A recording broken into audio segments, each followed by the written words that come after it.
Hey guys, in this video, I'm going to show you how to disconnect Anydesk in laptop or PC. If you find this video helpful, please consider to like this video and subscribe to my channel. In saying that, let's just jump straight into the video.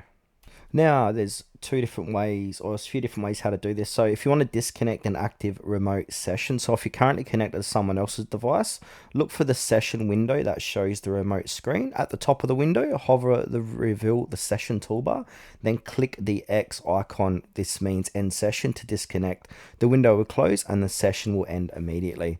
Now, if you want to stop someone connected to your laptop or PC, so if someone is connected to your device, go ahead and open up the Anydesk app, then go to recent sessions, so that's here, and then or the incoming session bar, and then look for the active session. It will show a user ID or name. Then simply as before, click the X disconnect button near the session name. Now, if you want to go ahead and completely stop Anydesk, click on the up arrow in the bottom right hand corner of your taskbar system tray, and then right click the Anydesk icon, red diamond, select quit or exit Anydesk. This ends all active sessions and also closes the app.